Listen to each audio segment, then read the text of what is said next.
اس کیفیت میں نفس کا شور بالکل تھم جاتا ہوگا۔ جی، اور روح کو حقیقی سکون ملتا ہے۔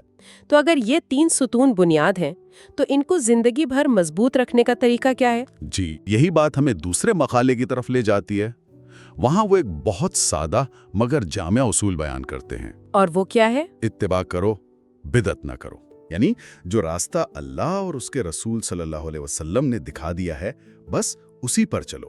اپنی طرف سے نئے راستے اور نئے طریقے ایجاد کرنے کی کوشش مت کرو۔ اتباع کا مطلب ہوا سنت کی پیروی کرنا، لیکن بدعت کا معاملہ تھوڑا پیچیدہ ہے۔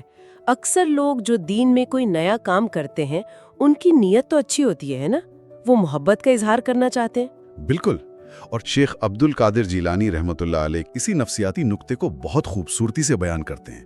وہ فرماتے ہیں کہ نیت کا اچھا ہونا کافی نہیں، سمت کا درست ہونا بھی ضروری ہے۔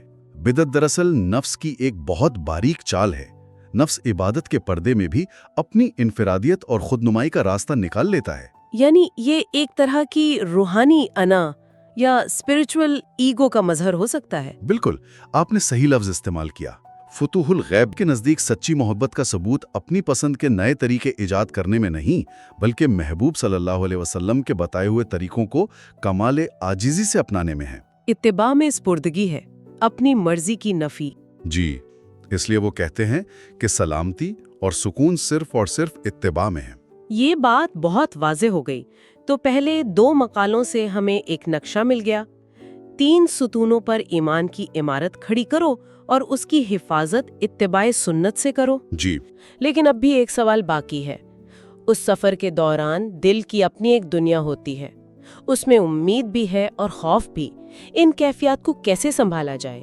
جی ہاں، اب ہم روحانی سفر کے سب سے نازک حصے میں داخل ہو رہے ہیں، یعنی دل کی کیفیت۔ شیخ فرماتے ہیں کہ مومن کا دل ہمیشہ اللہ کی 2 صفات کے درمیان رہتا ہے، جلال اور جمال۔ یہ وہ 2 پر ہیں جن سے وہ روحانی پرواز کرتا ہے۔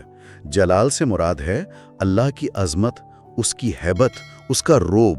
ایک طرح کا ڈسپلن۔ جی، وہ ڈسپلن جو دل کو گناہ سے روکتا ہے، اسے سیدھے راستے پر رکھتا ہے، یعنی اللہ کی پکڑ کا خوف۔ اور جمال؟ دوسری طرف جمال ہے، یعنی اللہ کی نرمی، اس کی رحمت، اس کی خوبصورتی اور اس سے وابستہ امید۔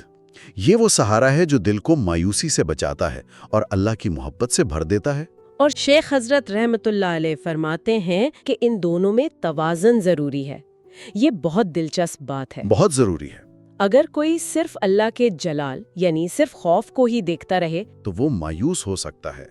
وہ سوچے گا کہ میرے گناہ اتنے ہیں کہ بخشش ممکن ہی نہیں، اور یہ مایوسی خود ایک بہت بڑا گناہ ہے، کیونکہ یہ اللہ کی رحمت سے نا امیدی ہے۔ بالکل، وہ ایک خشک عبادت میں پھنس جائے گا جس میں محبت اور امید نہیں ہوگی۔ اور اگر اس کے برعکس ہو، کوئی صرف جمال یعنی امید پر ہی بھروسہ کر لے اور خوف کو بالکل بھلا دے، تو وہ عمل میں سست اور بے پرواہ ہو سکتا ہے۔ وہ سوچے گا کہ اللہ تو غفور الرحیم ہے، گناہ کرنے میں کوئی حرج نہیں، وہ معاف کر ہی دے گا۔ یہ سوچ انسان کو ڈھیٹ بنا دیتی ہے۔ یعنی صرف امید انسان کو سست بنا سکتی ہے اور صرف خوف اسے مایوس کر سکتا ہے۔ جی، دونوں انتہائیں غلط ہیں۔ ایمان دراصل ان دونوں کے درمیان ایک مسلسل توازن قائم رکھنے کی کوشش کا نام ہے۔ اس کی کوئی مثال؟ اسے ایسے سمجھیں جیسے ایک باپ اور بچے کا رشتہ۔ باپ کا ایک روب یعنی جلال بھی ہوتا ہے جو بچے کو غلط کام سے روکتا ہے، صحیح۔ لیکن اس کی شفقت اور محبت یعنی جمال بچے کو ہر مشکل میں باپ کی طرف دوڑنے پر مجبور کرتی ہے۔ اللہ سے تعلق میں یہ دونوں احساسات ضروری ہیں۔ تو اگر ہم ان تینوں مقالوں کو ملائیں تو ایک مومن کی بہت جامع تصویر سامنے آتی ہے۔ جی، ایک ایسی تصویر جس میں ہر چیز اپنی جگہ پر ہے۔ وہ اللہ کے امر اور نہیں پر عمل کرتا ہے، اتباع کے راستے پر۔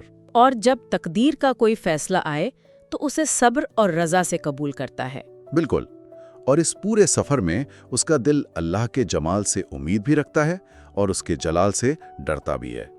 یہی وہ توازن ہے جو روح کو بلندی عطا کرتا ہے۔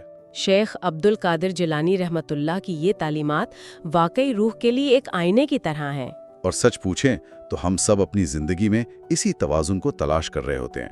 کبھی غلطی ہو جائے تو رحمت یعنی جمال کی امید سہارا دیتی ہے، اور کبھی غفلت کا شکار ہوں تو اللہ کی عظمت یعنی جلال کا خیال واپس ٹریک پر لے آتا ہے۔ جی، یہ ایک زندہ تعلق ہے۔ تو آج کی گفتگو کا خلاصہ یہ ہے کہ ایک مضبوط روحانی زندگی 3 چیزوں پر کھڑی ہے: فرائض کو پورا کرنا، حدود سے بچنا، اور جو کنٹرول میں نہیں اس پر دل کو مطمئن رکھنا۔ اور شاید آج کی گفتگو کے بعد سوچنے کی بات یہ ہے کہ ان تینوں ستونوں میں سے کون سا ستون اس وقت ہماری زندگی میں سب سے زیادہ توجہ چاہتا ہے؟ ہماری کمزوری امر میں ہے یا نہیں میں، یا پھر زندگی کے فیصلوں پر دل کو راضی کرنے میں؟ خود سے یہ سوال سچائی سے پوچھنا، یہی تبدیلی کا پہلا قدم ہے۔ کیونکہ خود سے سچ بولنا ہی روح کے سفر کا آغاز ہے۔ اگر آپ بھی اپنی روح کے سوالات اور اس راستے کی روشنی جاننا چاہتے ہیں تو فکر نامہ کو سبسکرائب کیجیے تاکہ اگلا در، اگلی روشنی آپ تک سب سے پہلے پہنچے۔